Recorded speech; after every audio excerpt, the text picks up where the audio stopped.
welcome our blood viewers to RTD's News English edition. As usual, we bring to you the major and top highlights.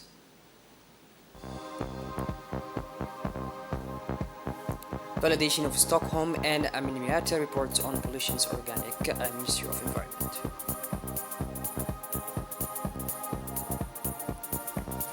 And on the international scene, Bejeja and Tizuzu east fires in Algeria.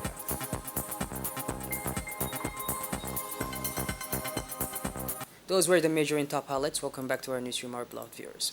On Saturday, September 16, the Prime Minister, Mr. Abdelkader Kamil Mohammed, ended his official visit to Cuba by attending the second and final day of the Group 77 plus China Summit.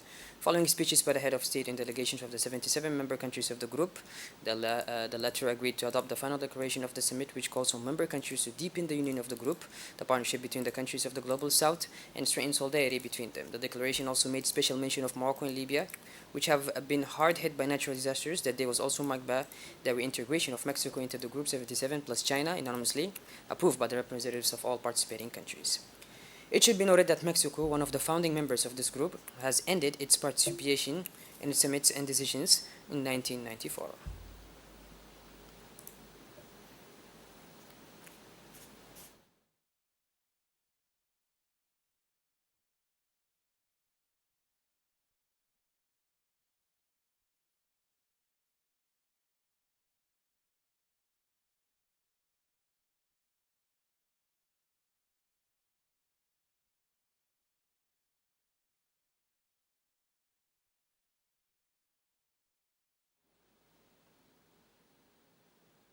The G77 plus China summit, formed by countries from Asia, Africa, and Latin America, which represents 80% of the world population, began on Friday in Havana.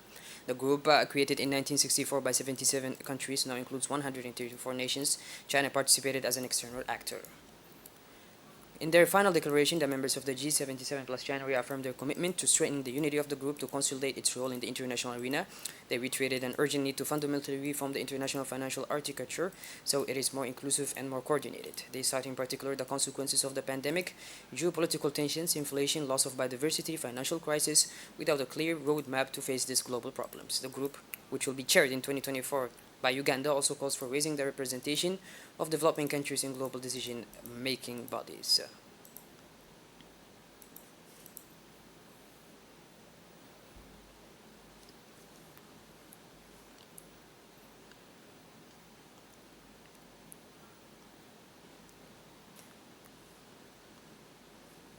At 7 p.m. yesterday evening, a fire broke out in the town of Wajile. A terrible fire ravaged the market located at the border between Somaliland and Ethiopia, causing significant material damage. The flames devastated hundreds of businesses and stores, leaving behind a sense of desolation. According to eyewitnesses who shared images on social media, the fire left smoking debris and destroyed buildings in its wake. Local firefighters fought tirelessly to bring the flames under control, which inevitable support from the Hargeisa firefighters in dealing with a disaster of this scale. After a first 4-hour struggle, firefighters finally managed to contain the fire, although the rubble of the destroyed businesses continued to burn. Fortunately, no major flames managed to spread further into the city.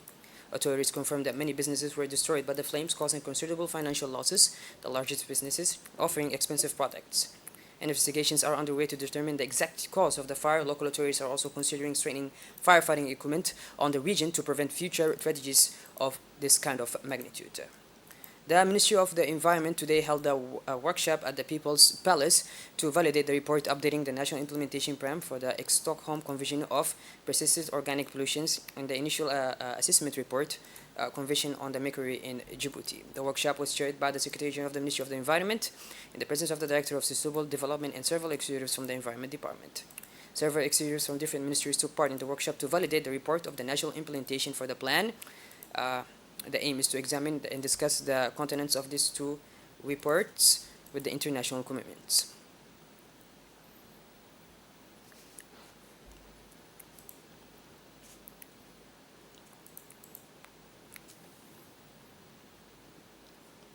AS Arta Solar 7 club wrote in its name in the football history last night in Tanzania by achieving a historic victory against the prestigious Egyptian club Zamalek with a score of 2-0. The match between the football club Arta Solar 7 against the Egyptian team Zamalek took place last night at the Uhuru Stadium in Tanzania.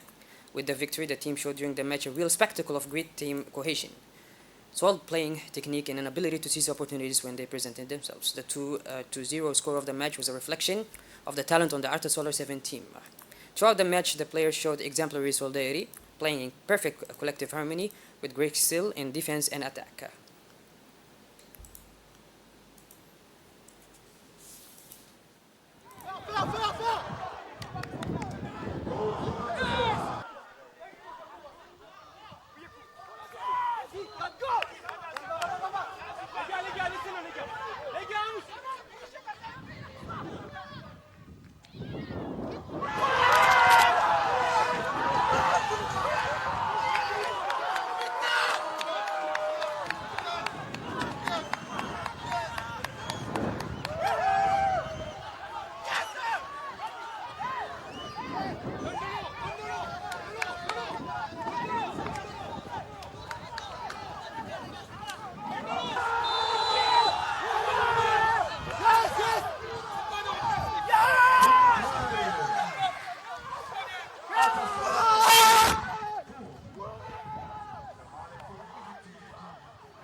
As part of the fight against smuggling, the Ali Sibih Customs Brigade, in collaboration with the Ali Sibih Police Detachment, intercepted a large quantity of smuggled qat near the Galili border sector.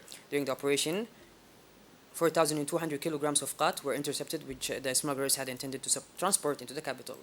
This quantity was destroyed on the spot in the presence of the head of the Ali Sibih Customs Brigade, Mr. Muhammad Mu'min Hassan. According to the head of the Ali Sibih Customs Brigade, Mr. Muhammad, this raid against qat smuggling will continue in order to dissuade any people. Smuggling is a scourge that is essential to our nation's economic development, so it's up to each and every citizen to take up the fight to put an end to this illicit trade.